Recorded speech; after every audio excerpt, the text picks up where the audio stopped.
नमस्कार। आप देख रहे हैं यूनिक आवाज़। मैं हूं दामोदर मिश्रा। देश को संविधान देने वाला उसी व्यवस्था से क्यों हारा, जाने देश विभाजन पर डॉक्टर अंबेडकर का वो सच।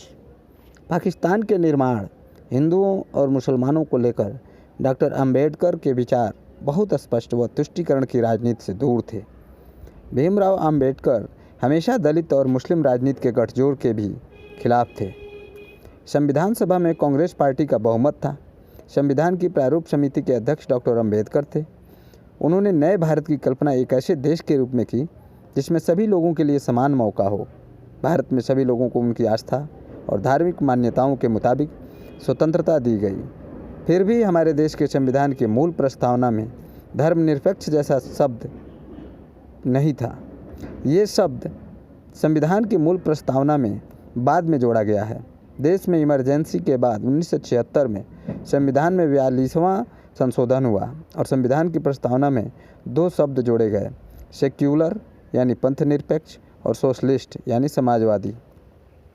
संविधान में तो सेकुलर शब्द का अनुवाद पंथ निरपेक्ष किया गया है, लेकिन इसे बाद में धर्मनिरपेक्ष कहा जाने लगा और फिर देश की तमाम पार्टियों ने इसी शब्द को हथियार बनाकर न सिर्फ अलग अलग वर्गों का तुष्टीकरण किया, बल्कि धर्मनिरपेक्षता के नाम पर कई बार देश की अखंडता को भी खतरे में डाल दिया।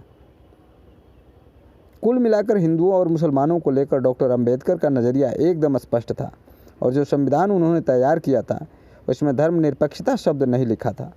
इतिहासकारों और राजनेताओं ने आपको सिर्फ आरक्षण पर अंबेडकर के विचार किताबों में पढ़ाए, लेकिन आपको कभी ये नहीं बताया कि कैसे वो जानते थे कि पाकिस्तान गए या वहाँ फंस चुके हिंदू कभी खुश और सुरक्षित नहीं रह सकते। जहाँ तक बात आरक्षण पर अंबेडकर के विचारों की है, वहाँ देश के लोगों को अंधेरे में ही रखा गया। डॉक्टर अंबेडकर ने दलितों और वंचितों को भारत में आरक्षण देने की सबसे ज़्यादा वकालत जरूर की थी, लेकिन शायद ही उन्होंने कभी ये सोचा होगा कि उनके जाने के बाद भारत की कई राजनीतिक पार्टियाँ आरक्षण को ही हथियार बना लेंगी। डॉक्टर अंबेडकर आरक्षण के जरिए पिछड़ों को सशक्त बनाने के पक्ष में थे, न कि राजनीतिक पार्टियों को सत्ता दिलाने के पक्ष में। आरक्षण पर डॉक्टर अंबेडकर ने एक बार कहा था कि आरक्षण आर्थिक उत्थान या गरीबी के उद्देश्य से नहीं है। इसके जरिए प्रशासन में कुछ विशेष जातियों का प्रवेश होगा जो अब तक प्रशासन से बाहर हैं।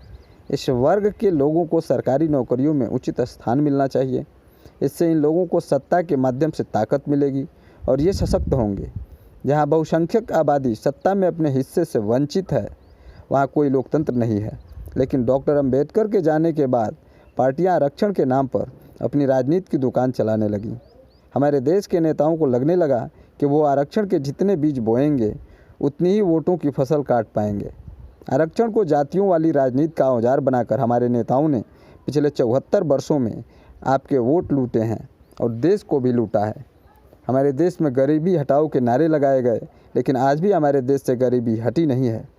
सियासत के खिलाड़ियों ने अपनी इच्छा और राजनीति के स्वाद के अनुसार डॉक्टर भीमराव अंबेडकर के नाम का इस्तेमाल किया, उन पर अपना कॉपीराइट हासिल करने की कोशिश की, लेकिन उनके मूल विचारों को किसी ने नहीं समझा।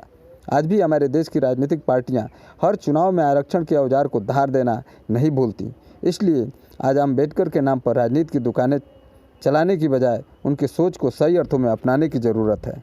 तो दोस्तों, अगर यह वीडियो आपको पसंद आया हो तो आप हमारे यूनिक आवाज़ चैनल को सब्सक्राइब ज़रूर करें और साथ में बेल आइकन भी दबाएं, ताकि आपको फिर नोटिफिकेशन मिलता रहेगा।